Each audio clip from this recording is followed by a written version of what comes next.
we're going to talk about internet lawsuits. Now, Erik Syverson is with us right now out in the LA Bureau. Erik, thanks so much for being with us today. This is a hot topic for me because I don't use any of this stuff for the exact reasons that people are suing.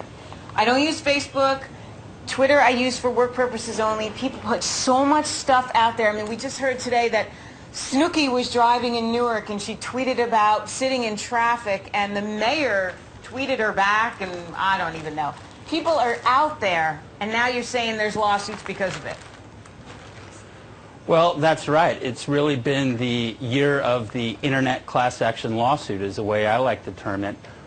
You know, when internet usage first began, you know, it's my opinion that a lot of people enjoyed using the internet because of the anonymity it provided. However, what we're finding in recent years with the explosion of social media and social networking is the exact opposite, is privacy is really disappearing.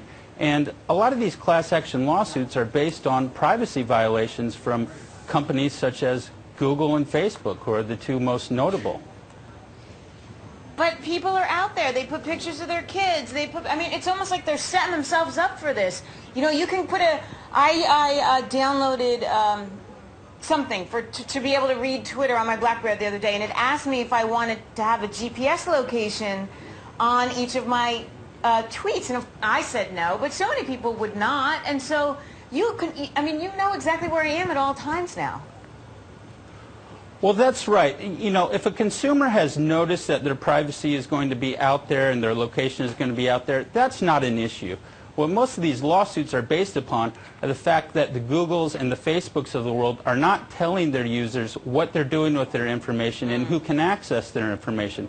With regard to Google, for example, who has recently proposed a settlement over its Google Buzz social network application, Google, without notifying its users, simply signed up everyone with the Gmail account and made their contacts, their email contacts, viewable by everyone else in someone's Gmail contacts list, essentially exposing everyone in your email address book.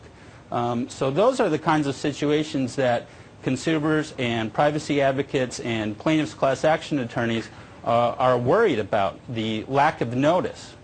You're one of the few internet litigators out there right now. I got to believe business is booming just because of this. I mean, as you said, Google settled for $8.5 million. These are big cases. Well, that's true, and I think as time goes by, this is becoming a hotter and hotter issue with regard to internet usage. And people are really starting to think long and hard, I think, about their involvement in some of these internet applications, the social networks. And particularly with regard to Google and Facebook, people are a little more leery, and they're paying attention to things like the privacy policies of these companies. They want to know, for example, if I use Facebook, who are you going to sell my data to? You're tracking my activity on Facebook. Are you going to keep that private, or are you going to sell it to some marketer, or are you going to you know, opt me into some new service without notifying me? So these are really the issues that are at the forefront of internet litigation. And you are correct. We're seeing an explosion in litigation over these issues, simply you know, coinciding with the explosion of social networking and internet usage. But Erik, why is this any different from like when a marketer sells my information? You know, old school, right? Snail mail. They used to sell my address to somebody else. They put you on some list, and next thing you know, you started to get advertisements in the mail and things because my information was sold. It's not much different, though, is it?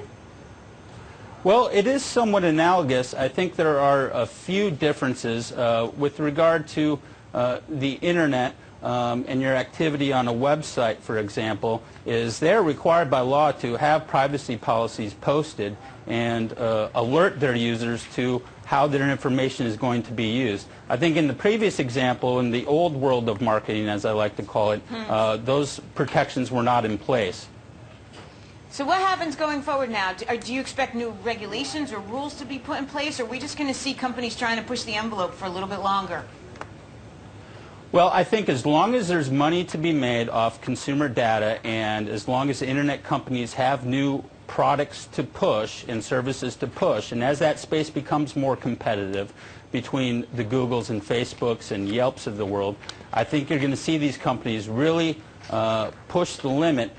There's also a cultural difference here. A lot of young internet entrepreneurs have grown up in an age where privacy isn't so much of an issue for them. I notice sort of the attitude in the industry is that, well, you know, consumer data, it's not really that important. It's as if they don't view it as something wrong to be opting people into new services without telling them or selling their data. So I think we're going to continue to see an explosion in this space. Obviously, internet and social media is highly competitive. So as these companies try to grab market share and try to monetize their businesses, I think we're going to continue to run up against these issues for some time being. What would you recommend then that people do if they are concerned about their privacy? I actually asked in our chat if people were concerned, and for the most part people aren't. I mean, I know I myself, I bank online. That's somewhat of a trust, you putting all your information out there. But if I am concerned about things like this, what should I do? Well, the most obvious solution is to back off your internet usage. Yeah. I think with regard to social media, what folks can do is really scrutinize the privacy policies. They're filled with a lot of legalese, but also do some background research with regard to various privacy organizations. If you're concerned about privacy, find out about the website. Find out what their history is. Have they been sued over these issues? What is their stance with regard to treating your information? Yeah, nobody actually believes, though, it's funny, reading some of these posts, that once you're on the web, anything is private anyway. You're putting yourself out there. I mean, there's websites like whitepages.com that if you put somebody's name in, it like literally offers you a Google map to their front door. I mean, there's a lot of invasive stuff out there these days, and it almost seems like you throw your hands up and you say, I'm either going to play in it or I'm going to shut my computer off altogether. Well, to a certain extent, that is true. You know, one example I can think of a politician was Dick Cheney famously did not have an email account or a BlackBerry. So to a certain extent, it's a philosophical battle. It's, do you want to play in this space? If you do, where do you want to play? You have to know who you're playing with.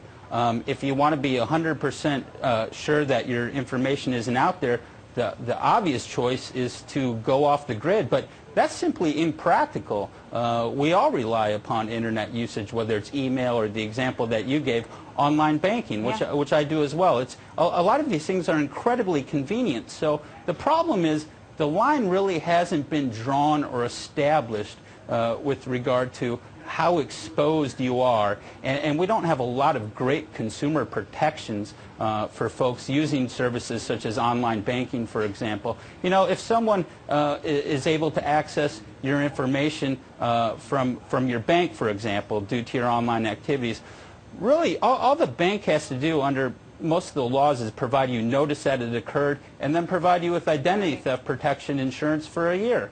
I think we can probably do better than that.